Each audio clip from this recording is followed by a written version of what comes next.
Hey guys, thanks so much for tuning in to Add2 Live. I'm your host, Add2 Houston Communications Chair, Erica Gordon. Tonight we're talking with Softway Creative Director and founder of Houston School of Advertising, Matt Walsh. Hi Matt, thanks so much for joining us. Certainly. Uh, Thank you for having me. so as usual, I'm going to start the interview off with a few general questions, but all throughout the interview, you guys at home can tweet in your questions for Matt and I'll ask them for you. So, Matt, tell us a little bit about Softway and your role there. Well, I am the creative director at Softway. Softway is I just got a message from Natalie and Add2. Thanks, Natalie. So I'm the creative director there, and Softway is an agency here in Houston, independent shop. They were primarily focused for the past decade on web development, and they've moved into more of a creative model. So I came in as a consultant last year to help them transition into more of a creative agency model, and started doing a lot of the creative work as myself and slowly got sucked in. So they're actually a kind of a different agency. Young. I'm one of the older folks there, which I think is wonderful because the clients we are servicing, they're asking for more, I guess I would say, brands want to be able to attract the young people, and they're having trouble doing it. And so the old guard of the agency world isn't really cutting it anymore. So we have a very young team, and it's run by a guy named Mohammed Anwar, who U of H grad, go Cougs. And he is not a marketer. He is not in advertising. He is an entrepreneur. And he built the company. And so he's surrounded himself by some good people and kind of lets us do what we want as long as it works. So it's nice to work for a guy like that. So kind of a long answer, but that's Softway. Okay, that's cool. It's nice to have that creative freedom.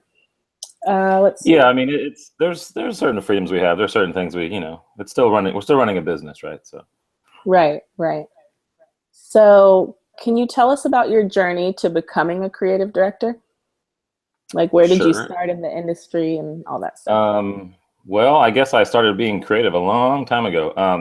No, I first started. A lot of you who have ever met me know I started off as a public school teacher. First in Europe, in Italy, and then I came back to Houston and taught in Aldine ISD for 6 years. And I was a good teacher for 3 years and a bad teacher for 3 years. So I left and went to the Chicago Portfolio School to build my portfolio in copywriting. And then I worked as a writer at now Havas Worldwide, an agency there. Used to be called Euro RSCG. Then I came back to Houston. That's where my family is and my house is and my friends. So came back and got a job at a little agency called Stan and Lou, which is no longer in business, but Lou Congilio was my first mentor. He's still running his own little freelance business, Acme Fish, I think. I worked there for a little while, and then I worked at a place called Idea. It was a bigger digital shop. So I worked there as a copywriter, and that's where I started to really move up, kind of becoming, from the junior writer to the mid-level writer to senior copywriter, copywriting lead. Then I jumped ship and went freelance. And can you guys hear me? Yeah. Okay, I just saw a little microphone go up. I worked as a senior writer there, and then I became ACD, Associate Creative Director at 6 Foot. Then I went freelance again.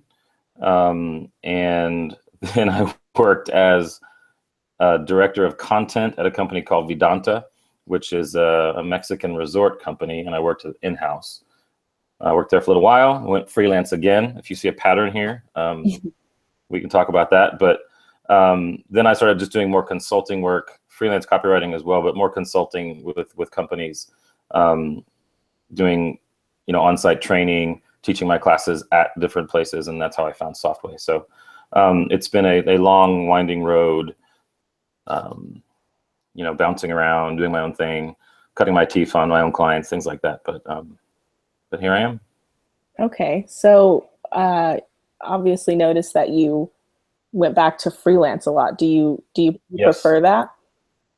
Um, No, but we're having a seminar next week with Add2 that will tell you all about the ins and outs of freelancing. It's next Wednesday at 6:30 to 8 p.m. 8:30 p.m. A plug there. I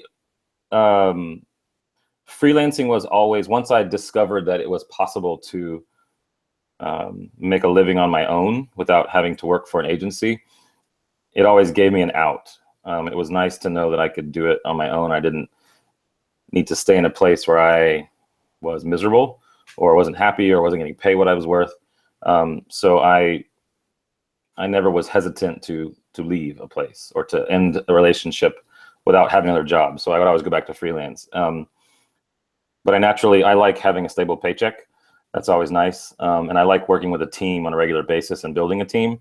But I had never found a place quite like Softway where I have the freedom to run things the way I want and build the team how I want. So, but yes, freelance is an important topic we could talk about. But.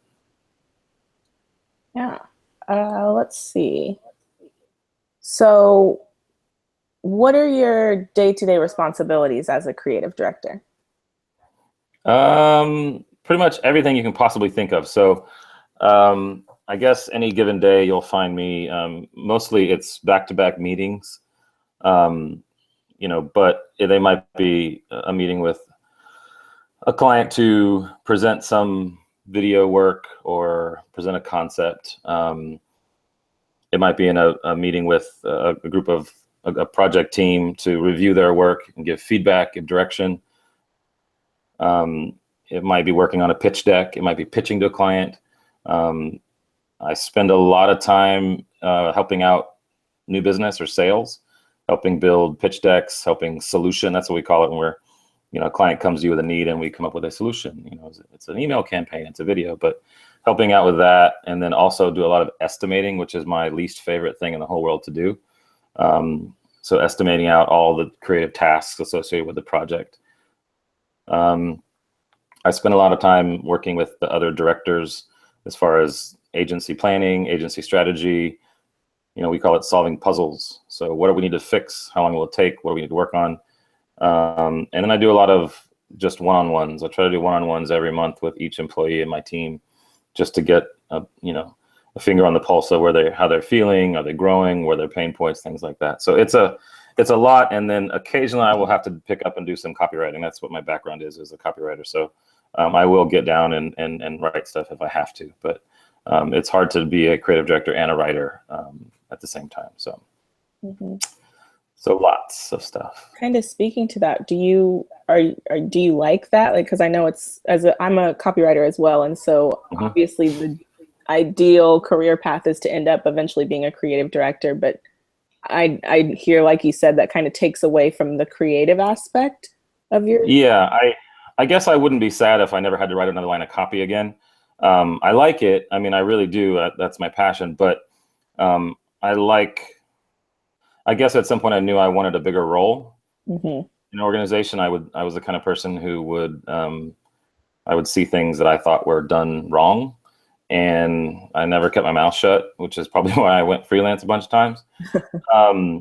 But it's hard because as you move up from what we would call just a production resource, copywriter, designer, whatever, into art direction, associate creative direction, the further you go higher, the further you are from the actual work. But the further you go up, the more responsible you are for the work. So it has my name on it, everything that comes out of Softway. So it's a responsibility. I kind of feel like it's a privilege, but it's a huge responsibility. And it requires, I think as the hardest shift for me has been, as if you're a writer or a designer, you're kind of waiting for someone to bring you work. Here, we need you to write this copy, that we have sold this business. As a creative director, I can't sit back and wait for someone to bring me something to do. So it's a shift in, okay, I have to fix something, or I need to go visit with this team. I need to check up on this person. I need to follow up with this client. So it's a shift in being, I guess, I want everyone to be proactive in their jobs, but this was much more so. Right. But yeah, I don't know. Talk to me in a year and I'll tell you how I feel too. So. Okay. So taking things over to Twitter, mm-hmm. What's the worst thing you can do as a creative when you join a new team? Act like an asshole and act like you own the place. I think no matter what, that's the biggest turnoff when a new creative comes in and kind of like, oh, well, I was at this agency and I did this project and we won these awards. Like, I don't care. So I guess coming in, I don't want to say you come in and know your place, but come in and you know, I haven't seen it much lately, but you know, there have been times when new people come in and they, especially if you come in at a little bit higher level, you're not a junior, then so I think you should come in and kind of take a lay of the land, spend a few months getting to know everybody before you start making judgments. Also, I guess a bad habit that I was guilty of when I would start a job is I would give yourself a good 6 months before you get into the gossip. Because agencies and any in-house team, any creative team is going to have lots of it. And it's so fun to listen to and get involved, but just be in the middle for a while before you make judgments. But someone's going to come in and try to get good with you because they don't like so-and-so, but be careful of taking sides too early. So I guess that was 2 answers. Everybody's shit stinks, and wait until you make judgments about people. Those are solid advice. Okay, so where do you get inspired? Like when you're brainstorming for new concepts, what gets your creative juices flowing? This was an interesting question. I took some notes on some of the questions you asked me. This one I haven't written anything for. I don't know. I guess it's just my job, right? It's our job to do it, right? So there's not something that gets me inspired. We have to be creative on demand between, if the meeting is scheduled from 10:30 to 11:30 for a brainstorm, I've got to be creative and brainstorm. So I think it's not that you have to get the creative juices flowing. You have to just have those juices flowing through you at all times. And I think, I don't know, as a creative and as a teacher, I tell people, you know, I can make you better at what you do, but I can't make you a creative if you are not already a creative person. Everyone is creative, right? A dentist is creative. They can make teeth and shit. So I wanted to be a dentist for a while. That was interesting. But I mean, you can do the thing. I say take classes, but don't always, like, take our classes next week on Wednesday night, the panel about freelancing. Do that. Yeah. But I think it's take classes that not in advertising and marketing. Take just keep learning. I think it's learning. I think it's talking to different people. I think it's traveling. I mean, I could go through a long list. I guess do a bunch of other things besides try to be a better creative, if that makes any sense. You can always go to the books, the annuals, Communication Arts, How Magazine. You should stay up on the industry and what's happening, but you know, I wouldn't recommend, if you're a copywriter, to just go home and try to write copy all night. Do other things. I think you have to be, I don't know who said it, but it's a good quote from a design book, is do interesting things and interesting things will happen to you. So when I'm looking for a creative person to add to my team, yeah, I want to see great work, and I look at resumes too, but I want to know that you're a pretty interesting person. You've been through a bit of shit in your life. You're not, you know, you've done some stuff. You've dealt with some stuff, because you know, we want to work with real people. Right. So, right. I don't know if that answers that question. No, that was great. Another question we have on Twitter: if you're working in-house, client side, how do you change or grow your team? If you're working in-house or client side, how do you change or grow your team? Well, in-house, like on the client side, I think is what.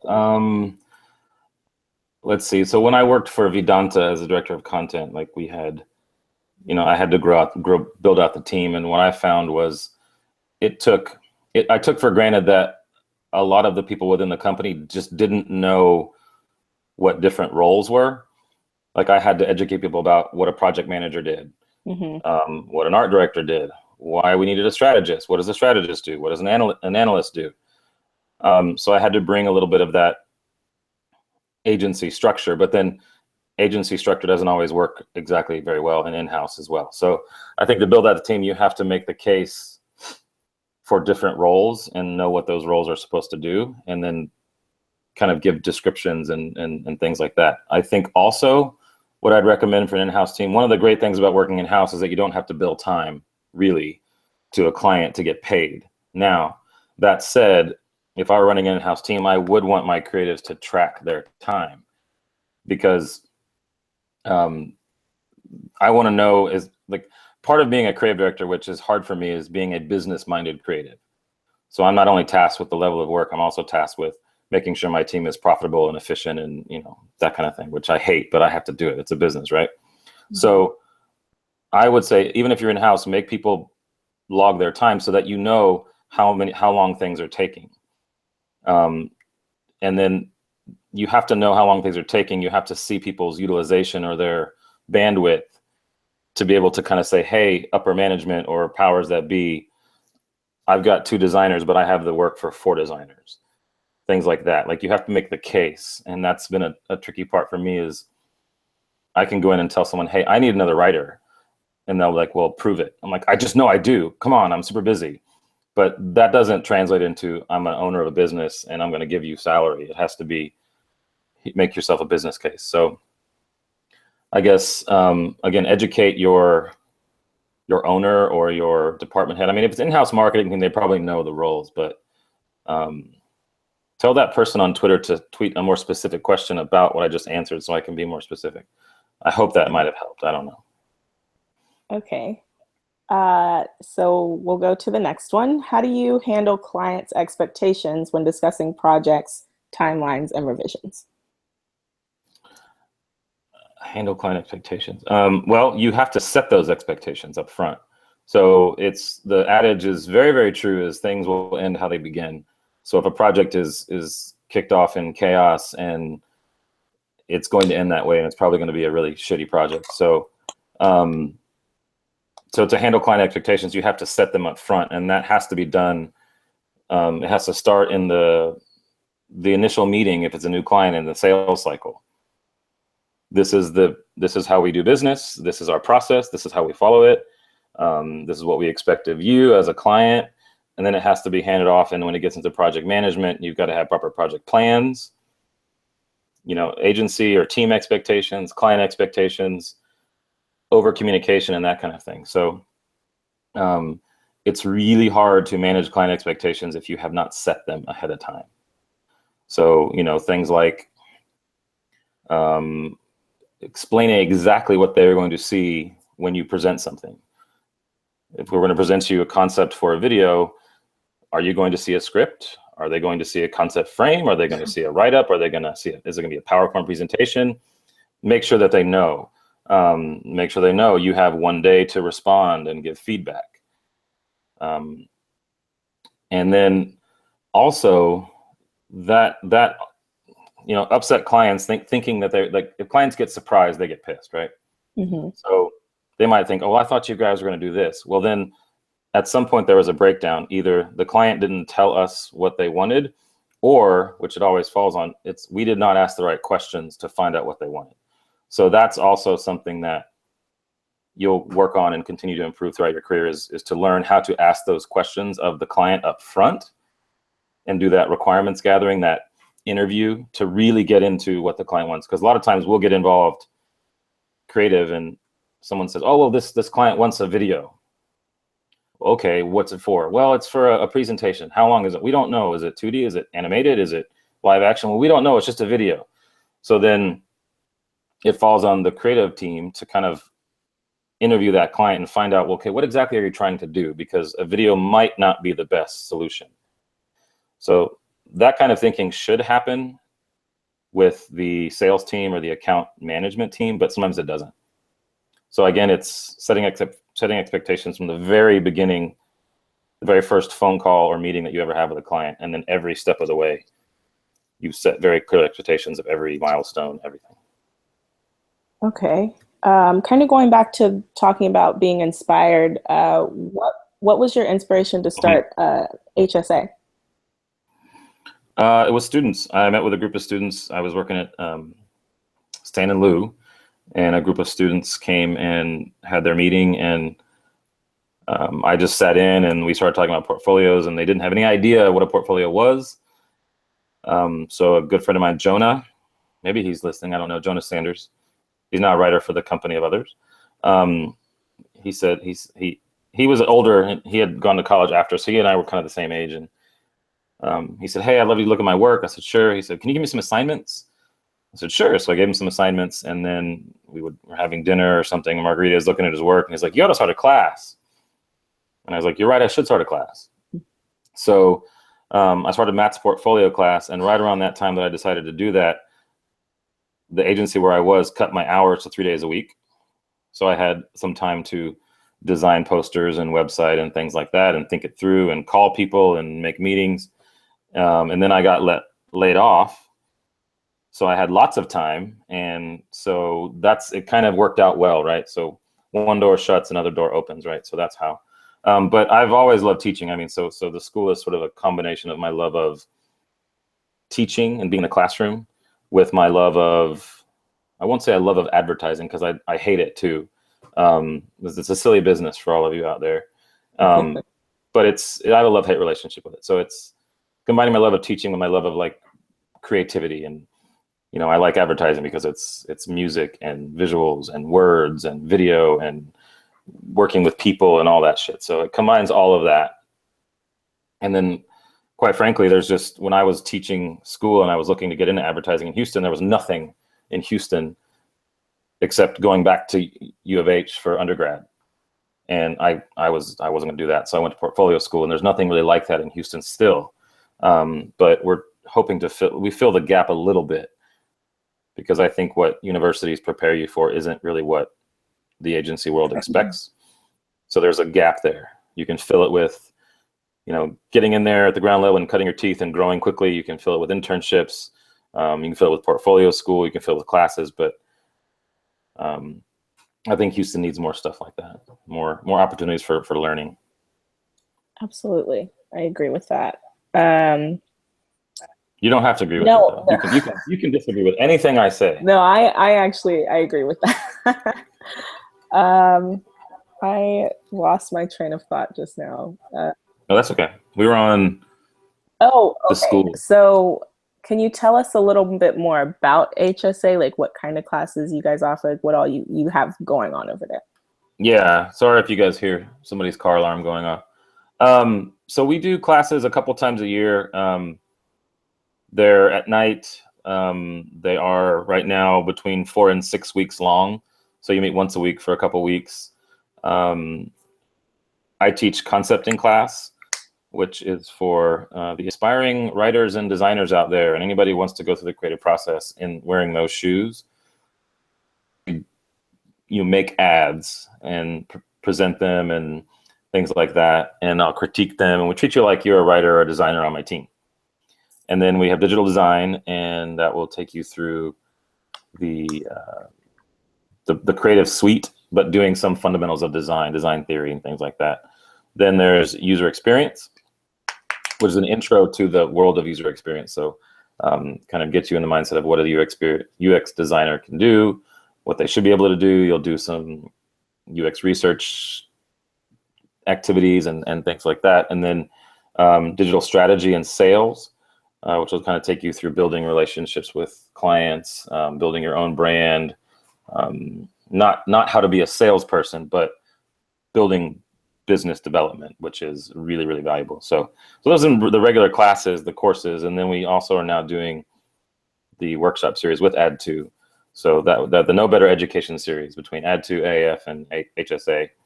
So that's we do a workshop once a month and a seminar once a quarter. So we've done 3. They've all been very, very successful. And next week is our first seminar on freelancing. So we'll have classes, workshops on copywriting and coding coming up this summer. And then, of course, a regular summer session for the school. But if anyone out there has an idea for a class, let me know, and I'm always open to ideas. I mean, as I've gotten older, the fear of a creative is I'll eventually be irrelevant. as you get older, which you will be, trust me.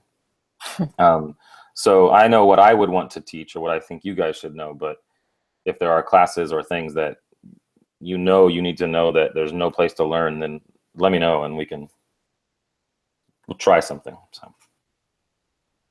Okay, so taking things back over to Twitter, what are some of the best project management systems or platforms for a small team?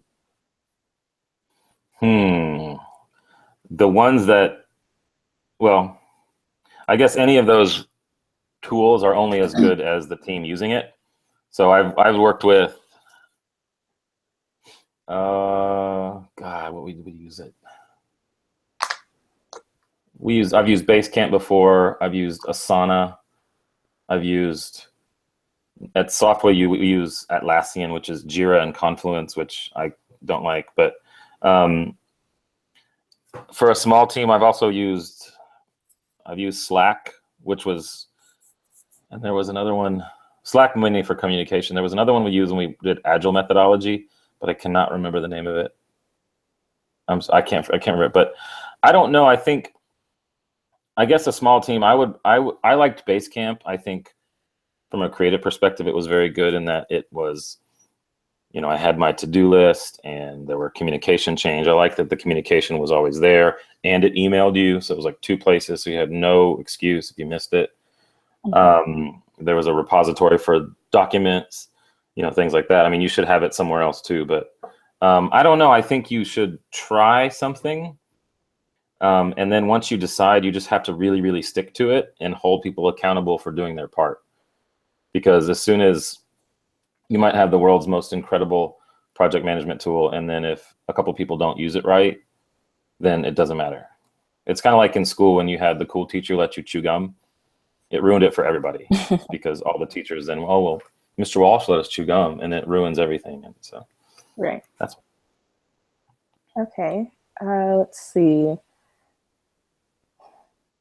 What advice do you have for creatives who struggle with pitching their ideas at not just to the clients, but also in-house to their boss or just the creative team in general?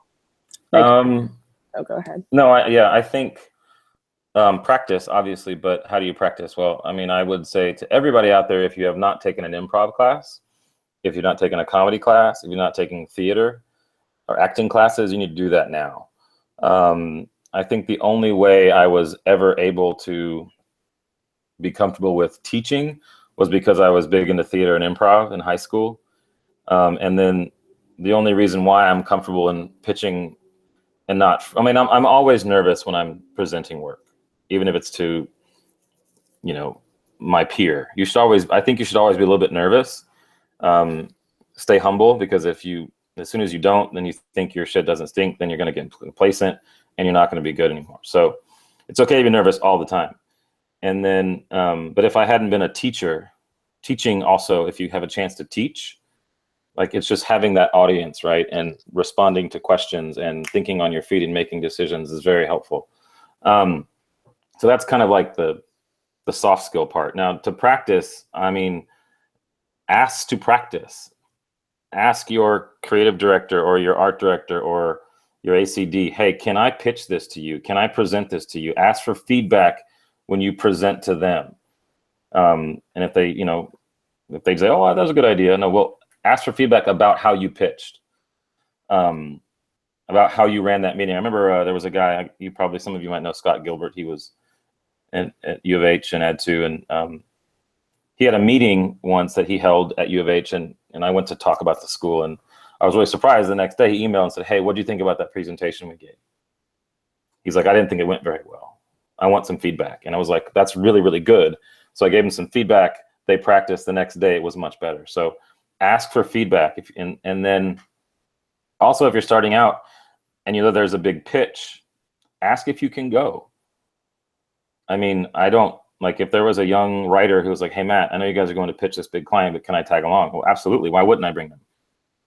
Just tell them not to pipe in, and not that they're going to say something stupid, but just watch, right? And I would introduce them. This is a writer, and I want them to be involved in the process. I want all my creatives to be client facing. So So yeah, ask to do that, ask to listen if you have a client meeting. So you have to be proactive about that. And then, I mean, I guess ask for your chance to do it. There's nothing like doing it for real, and like whenever I have client presentations, I will always like, we kind of joke, but I always give ourselves grades. Like, oh, that was a B-. And, we all kind of know why, but yeah, ask for feedback, take classes, ask for feedback, practice, ask to be involved, all that shit. Okay. Another one we had on Twitter was, some creatives have very strong personalities. What's your best piece of advice to deal with them? Is there a way to ask if that is, are you dealing with them creatives as a fellow creative? Or I guess I'll answer both. So as a fellow creative, I mean, we all have strong personalities, I get it, right? But if a creative has such a strong personality that makes them hard to work with, then, well, one day probably should be let go, because we don't have time to mess around with personalities and egos too much in this business, right? But there's a lot of them out there. I guess, I mean, it goes back to when I was teaching, the idea is kill them with kindness. Like you can try to address it. Let's say they're just mean. I don't know. You can talk to them personally about it, and coming from a place of like, hey, I really care about you. I care about the team.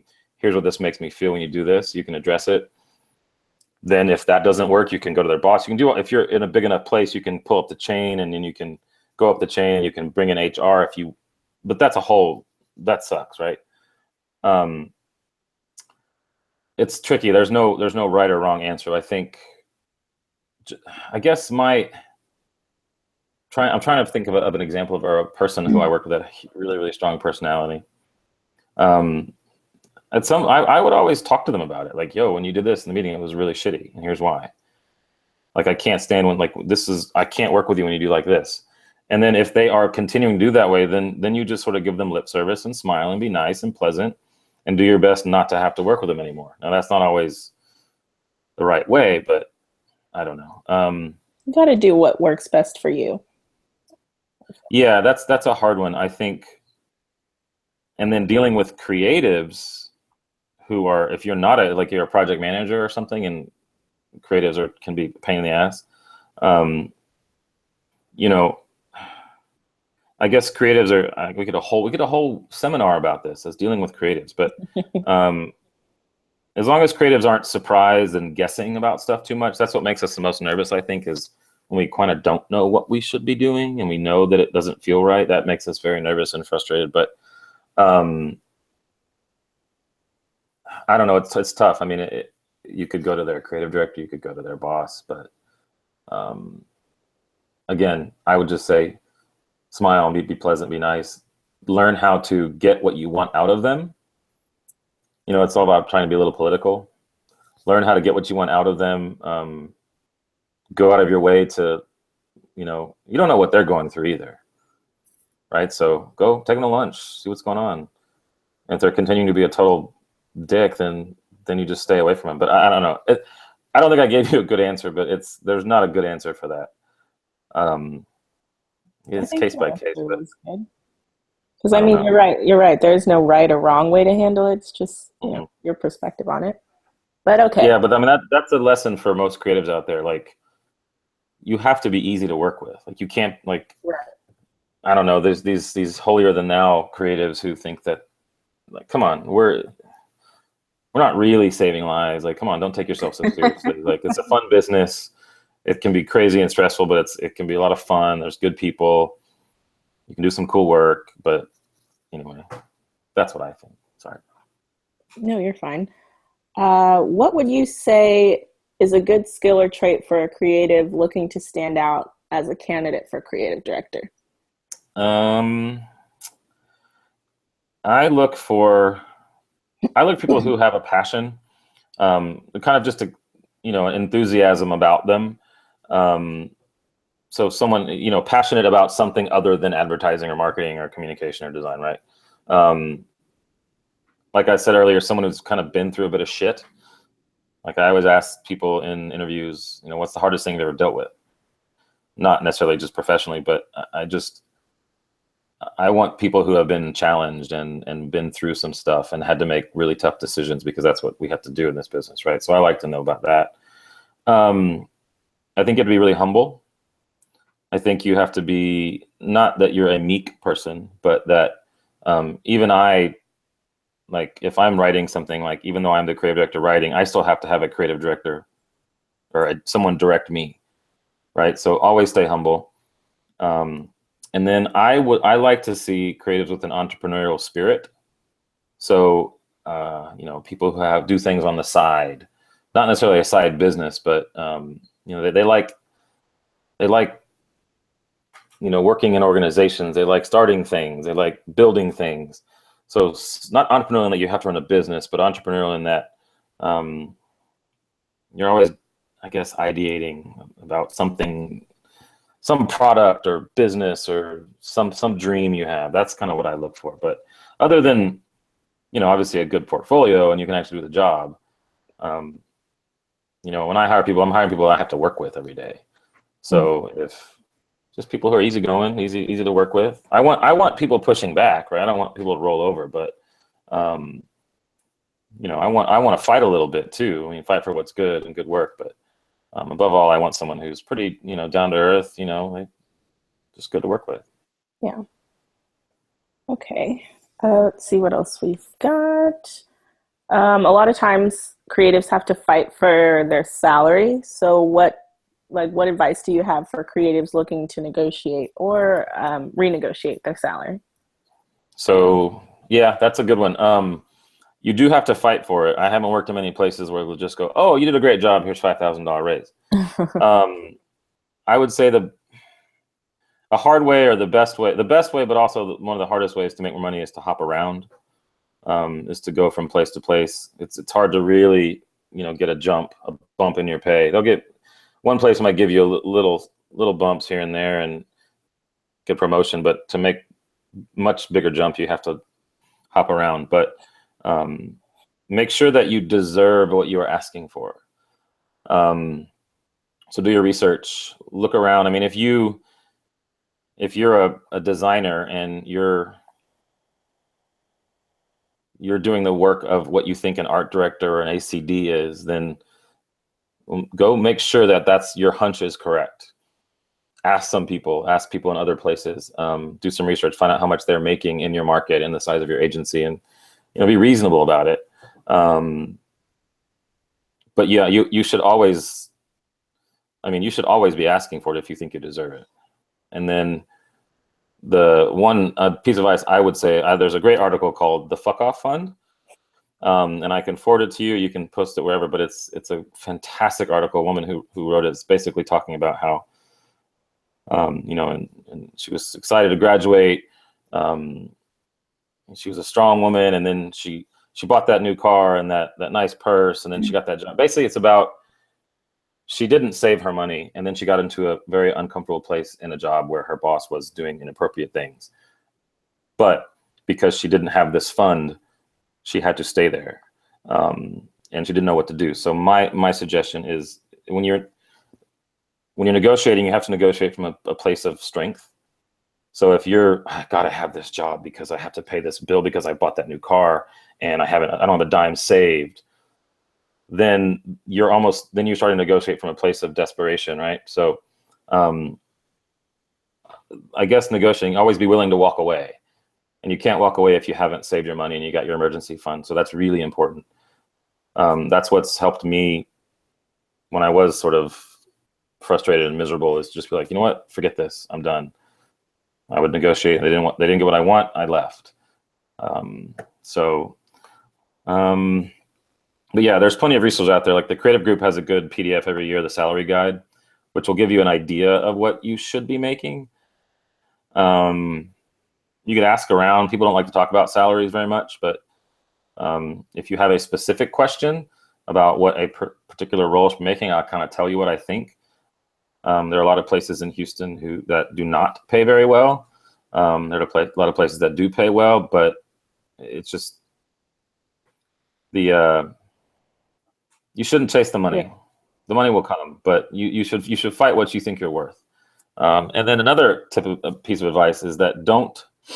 I know younger folks, like, you want to get that first job, and then, agencies want you because you're cheap, right? You're not a 80, 90, $100,000 position, but hang on, I lost my train of thought. What was I going to say?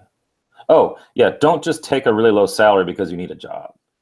Because I did that once, and then when I was like, wait a second, I should be making like $25,000 more. They're like, oh, we can't give you that big of an increase. That's ridiculous. That'll never get approved. And they're like, why did you come in at that low rate? And I was like, well, that's what they offer me. Yeah. So you have to. I mean, if you're starving and you have to make money, I get it, right? But again, the fuck off fund. You got some saved up, but there's, yeah. If I'm trying to think of something a more succinct answer, but anyway, that's what I got for that one. So we'll wrap things up with just one more question. Sure. What are some new trends or what are some new and up and coming trends you've noticed on the creative side in the industry? Well, there's still lots of crap out there. Great ideas are still the currency of agencies, right? Mm-hmm. I think the big agency model isn't really working. And what I like about, not to plug Softway, is that we are a young shop, which is a really big advantage now, because the trend I am seeing, and I could list like 5 clients who are coming to us from everything from nonprofits to big oil and gas to apparel. They're all asking us, how do we attract this millennial audience? We don't know what we're doing. It's not working. All the old white men are not spending like they used to, and they're dying. So they're scrambling to figure out how to get on new platforms and how to attract this young audience. So there's a shift, I think, as well as a shift in the culture of companies. Like now, if you ask someone like, what's more important? Like when I interview people, the first thing they don't ask me what's the salary range. They ask me what's the culture like. So I'm seeing that shift, that people are caring about culture, and so like companies are looking to agencies, I think, to help them also change culture. Also help them become a little bit more human, maybe a little more youthful. Mm-hmm. So that's what we're being asked to do a lot. Is where should we advertise? Where should we market to attract a younger audience, and how should we do it? And really, there's not really the great ideas still work.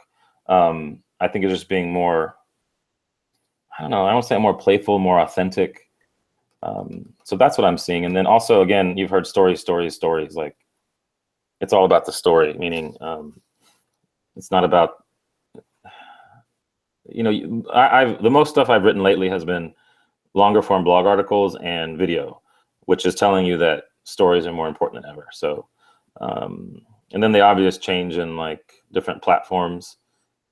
We have a huge engagement with the company to do a huge Snapchat engagement, Mm-hmm. Which is super cool. Like I don't even use Snapchat, but we're doing it, and my team does. So, so that's changing. But as far as other trends, I'm not sure. No, that's all I got for that question. Okay. Well, I know I said that was the last one, but just something you said was interesting. Okay. Yeah. You said that sometimes your clients are wanting you to help them change their culture of their office. How do you go about doing that as their agency? Because that's not something you can like. Well, I think it's okay. I'll give you an example. So we have this big oil and gas client that will remain unnamed, and they came to us like, we got to do something more fun for this our quarterly presentation. We want a video. So we could have done like a fun, playful 2D animated video, but we came up with this live action concept with a character, and it was a big hit. It was very irreverent, not slapstick, but something completely different than they had ever done before internally. So again, if you have a chance to work on internal stuff, like this is a brand that we're working for a small division of a huge company. Right. So it's internally facing stuff. That's probably why. But so that was a big hit, right? It was really fun. It was basically like, it was a super serious topic that we then took a really fun playful content. We had to sell it to them. We had to really pitch it to them. So we had to believe in it. Also, what we're seeing is that to actually reach a younger audience, or a more young-minded audience, the millennial-minded audience, I'll say, because you can think millennially. I love you millennials because you're changing everything. But thinking millennially, I guess, to attract that audience, you kind of have to be that a little bit more. Like, you can't be this stodgy old brand and expect to just go on Snapchat and it to work. Like, right. It doesn't. It's bullshit. They'll see right through it. So, you know, like, you have to kind of change this, the culture a little bit. You kind of have to look, and so what we'll say is they'll come to us for, we want to do more social media posts or email campaigns. But we dig into a step, you know, further. It's like, well, tell us about your company. You know, tell us about your brand. Like, what is it like? And like, so we'll get in there, and that's also, you know, you as a partner, not just like, okay, agency, we do this and we hand it back, we get paid. It's sort of like we kind of feel it out. So I think that's how we're able to help change culture. That's really fun. Yeah, and people enjoy it. Okay. Well, thanks so much, Matt. I feel like we got a lot of great information from you. Thanks to everyone who tuned in and tweeted your questions. Stay tuned for next month's interview. Add to Live. All right. Thanks, guys. Bye-bye.